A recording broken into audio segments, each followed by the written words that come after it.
ایک دوست نے پوچھا کہ کیا تاریخی فلمیں بنائی جا سکتی ہیں، تو یہاں بھی میں یہ عرض کروں گا، بسم اللہ الرحمن الرحیم۔ گزشتہ چند دنوں سے بہت سارے احباب نے ایک ہی موضوع پر مختلف نوعیت کے سوالات کیے، میں ان سب کے جواب عرض کر رہا ہوں۔ سوال یہ تھا کہ انبیاء کرام علیہم السلام کے جو واقعات ہیں، کیا ان پر فلمیں بنانا جائز ہے، اور ان فلموں میں انبیاء کے کردار کو فلمانا، دکھانا یہ بھی جائز ہے، یا وہ فلمیں دیکھنا جائز ہے یا نہیں؟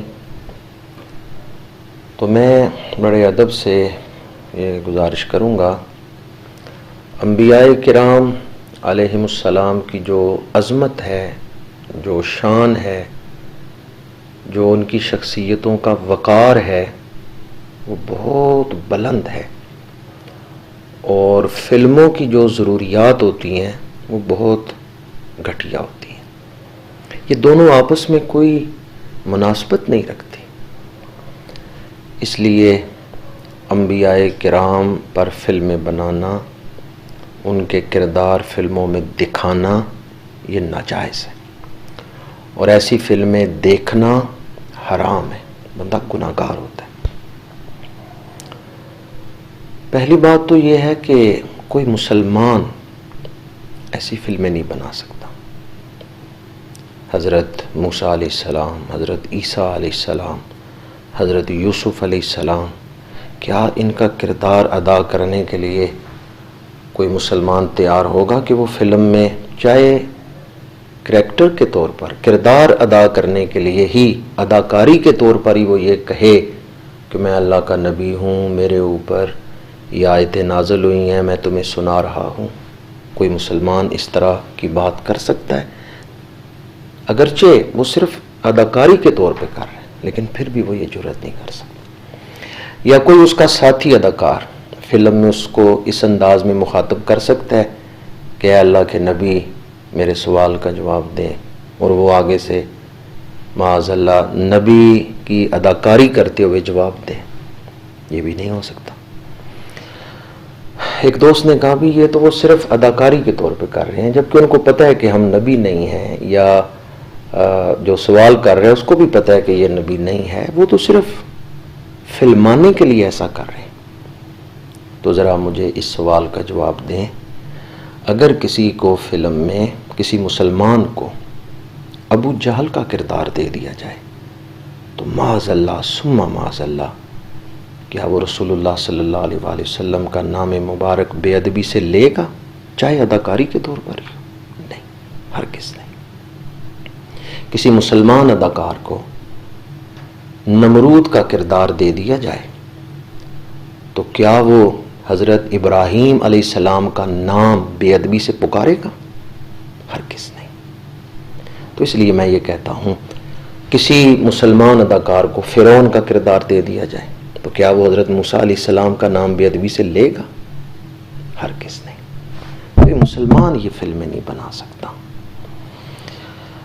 یہ فلمیں بالعموم غیر مسلموں نے ہی بنائی ہیں، اور ان کا ایک ایجنڈا ہے، ایک مقصد ہے جس کے تحت یہ فلمیں بنائی جا رہی ہیں۔ کچھ چیزیں تو وہ دکھائی جاتی ہیں جن سے ہم پہلے سے مانوس ہیں، قرآن مجید میں ان کا ذکر ہے، کچھ چیزیں وہ دکھائی جاتی ہیں۔ پھر کچھ وہ غیر مسلم اپنے عقائد، کفریہ باتیں ان فلموں میں شامل کر دیتے ہیں، اور فلم دیکھنے والا غیر محسوس انداز پر ہی متاثر ہو جاتا ہے، اور وہ کفریہ باتیں اس کے اندر داخل ہو جاتی ہیں۔ اس لیے بڑی احتیاط کی ضرورت ہے۔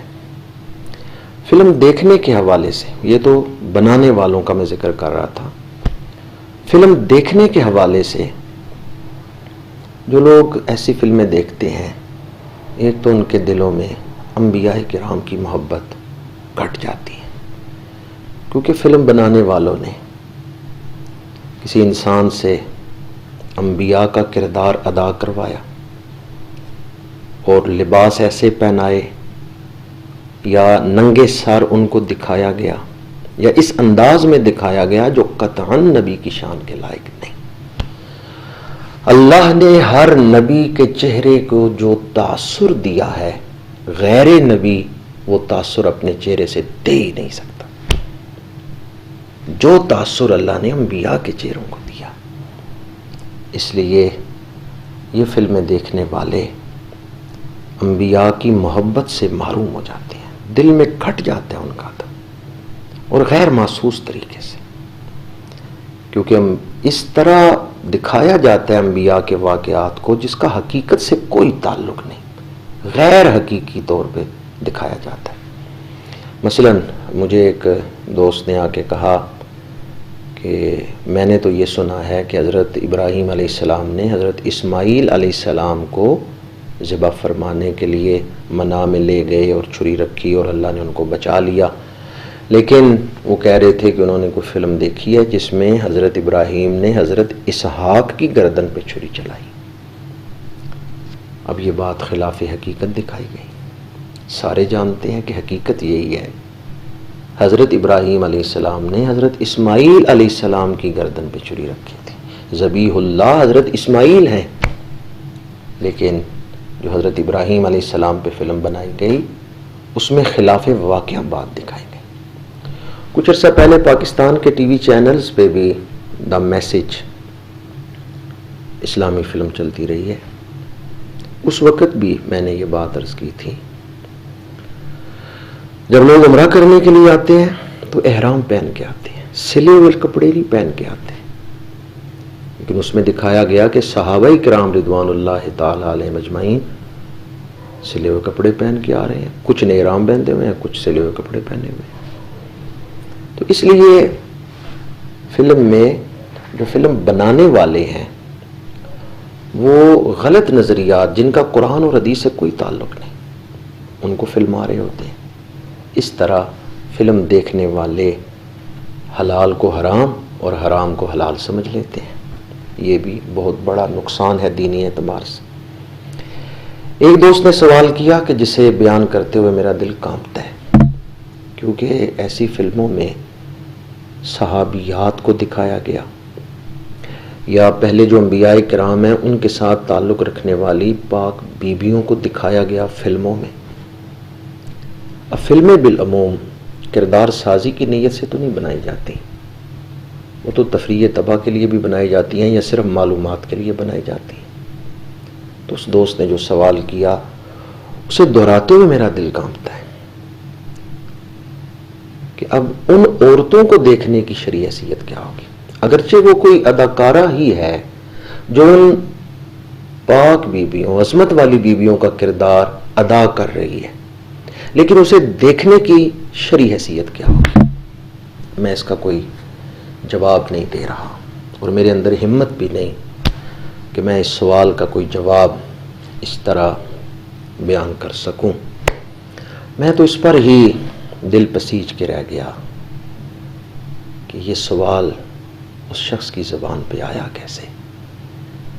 یہ کتنا بڑا نازک مرحلہ ہے کہ فلم دیکھنے والا فلم دیکھنے میں کھویا ہوا ہے، اور پھر وہ ان پاک بیبیوں کا کردار دیکھ رہا ہے فلم کے اندر جو انبیاء سے تعلق رکھتی ہیں، اور پھر وہ تفریح تباہ کے لیے دیکھ رہے ہیں۔ اللہ تعالیٰ اپنی حفاظت میں رکھے، اللہ تعالیٰ اپنی پناہ میں رکھے، اللہ اس عذاب سے بچائے۔ ایک دوست نے ان فلموں کے حق میں دلیل دیتے ہوئے کہا کہ ان سے معلومات ملتی ہیں، تو یہ بہت بڑا ذریعہ ہے معلومات لینے کا، لہٰذا آپ ان کو حرام نہ کہیں کہ انہیں دیکھنا گناہ ہے۔ تو یاد رکھیں، انبیاء کے بارے میں سچی معلومات قرآن سے ملتی ہیں اور اس کے بعد احادیث صحیحہ سے۔ بس دو ذریعے ہیں ہمارے پاس انبیاء کے بارے میں سچی معلومات کے لیے، قرآن پاک، احادیث صحیحہ۔ کسی مذہب کو ختم کرنے کا جو طریقہ ہے وہ یہ ہے کہ اس مذہب کی جو کتاب ہے آپ لوگوں کو اس کتاب سے دور کر دیں، اور جو اس مذہب کے رہنما ہیں آپ ان رہنماؤں سے لوگوں کو دور کر دیں۔ تو مذہب معاشرے میں ختم ہو جائے گا۔ اب یہ جو انبیاء پر فلمیں بنائی گئیں اور لوگوں نے ان کو ہی ذریعہ بنا لیا انبیاء کے بارے میں معلومات لینے کا، وہ قرآن سے دور ہو گئے۔ حالانکہ مرجع تو قرآن ہونا چاہیے، انہوں نے قرآن سے رجوع نہیں کیا، وہ فلموں سے علم حاصل کر رہے، اور انہوں نے مستند علماء سے، فکر آخرت رکھنے والے علماء سے بھی تعلق نہیں جوڑا، دین سے محروم ہو گئے۔ تو یہ فلمیں ایک طرف تو غلط معلومات اور جہالت معاشرے میں پھیلا رہی ہیں، اور دوسری طرف قرآن اور حدیث سے لوگوں کو دور کرنے کا ذریعہ ہے۔ اس لیے انبیاء کے بارے میں سچی اور صحیح معلومات لینے کے لیے ان فلموں کی طرف رجوع نہ کریں، قرآن اور حدیث کی طرف رجوع کریں۔ اگر آپ کے والد گرامی، اللہ تعالیٰ اپنی حفاظت میں رکھے، میں صرف مثال دینے لگا ہوں، اگر آپ کے والد دل کے مریض ہوں اور شدید تکلیف کے دنوں میں ہوں، گلی میں سے کوئی آوازہ دیتا ہوئے گزرے کہ میں ڈاکٹر ہوں، کسی نے دل کا آپریشن کروانا ہے تو کروا لو، اس طرح ہوتا نہیں، لیکن میں صرف سمجھانے کے لیے مثال دے رہا ہوں، تو کیا آپ گلی سے گزرتے ہوئے اس نیم حکیم کو بلا کے اپنے والد کا دل کا آپریشن اپنے گھر میں کروائیں گے؟ ہرگز نہیں، آپ خیال بھی نہیں کریں گے۔ بلکہ دل کے آپریشن کے لیے تو آپ اعلیٰ سے اعلیٰ ڈاکٹر کو تلاش کریں گے، پھر کچھ عرصہ چیک اپ ہوتا رہے گا، ٹیسٹ ہوتے رہیں گے، پھر ایک پروسیس سے گزر کے دل کا آپریشن ہوگا، پھر اس کے بعد بھی احتیاطیں۔ گلی سے اگر کوئی آواز دیتا ہوا گزرے کہ جی میں دل کا ڈاکٹر ہوں، مجھ سے علاج کروا لو، حالانکہ ایسا ہوتا نہیں، لیکن صرف مثال ہے، آپ اس ڈاکٹر کو یا اس حکیم کو بلا کے گھر میں نہیں علاج کروائیں گے۔ جسم کی صحت کے لیے تو آپ کو بڑا خیال ہے، اپنے ایمان کی کوئی فکر نہیں۔ کہاں سے ایمان لے رہے ہیں؟ فلموں سے؟ ایمان قرآن سے لیں، حدیث پاک سے لیں، اور مستند علماء کے پاس بیٹھ کے دین سیکھیں۔ اب تک میں نے جو گفتگو کی ہے، اس میں میری گفتگو کا جو دائرہ ہے وہ انبیاء، صحابہ کرام اور اہل بیت اعظام، یہ مقدس ہستیاں ہیں، ان پر فلمیں نہیں بنائی جا سکتی، ان کے کردار نہیں فلمائے جا سکتے، ان کی عظمت، ان کی شان بہت عرفہ اور اعلیٰ ہے، اور فلموں کا جو مزاج ہوتا ہے وہ بہت گھٹیا ہوتا ہے۔ دوبارہ عرض کر رہا ہوں، انبیاء کرام، صحابہ کرام اور آل اطہار، ان کی شان بہت عرفہ، بہت اعلیٰ، بہت بلند ہے، ان پر فلمیں نہیں بنائی جا سکتی۔ ایک دوست نے پوچھا کہ کیا تاریخی فلمیں بنائی جا سکتی ہیں؟ تو یہاں بھی میں یہ عرض کروں گا، میں کوئی فتویٰ تو نہیں دے رہا، لیکن اتنا ضرور عرض کروں گا کہ چاہے تاریخی فلم ہو، کسی بادشاہ پر آپ بنائیں، اگر اس میں بھی بے حیائی کا منظر دکھایا جائے یا وہ چیزیں دکھائی جائیں جو لہو میں آتی ہیں، جو لغو میں آتی ہیں، تو پھر اس لہو کی وجہ سے یا اس بے حیائی کی وجہ سے انہیں دیکھنا بھی حرام ہو جائے گا۔ ایک تو اس سے پرہیز کرنا ضروری ہے، اور دوسرا، قرآن پاک اگر کسی فلم میں تلاوت کیا جائے تو اس کے ساتھ میوزک نہیں بجائی جا سکتی۔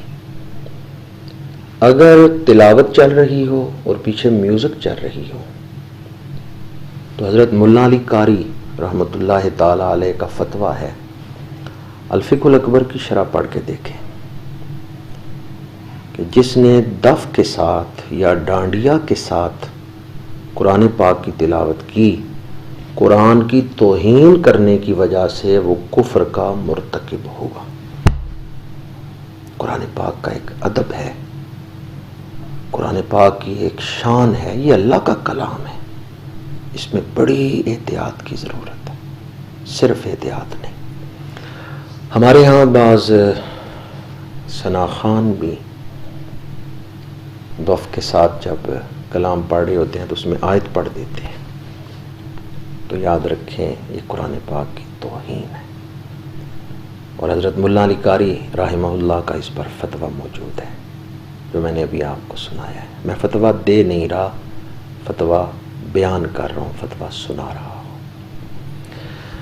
جس کے دل میں آخرت کی فکر ہے وہ اپنے آپ کو ہر اس چیز سے بچائے گا جس سے ایمان سلب ہونے کا اندیشہ ہو.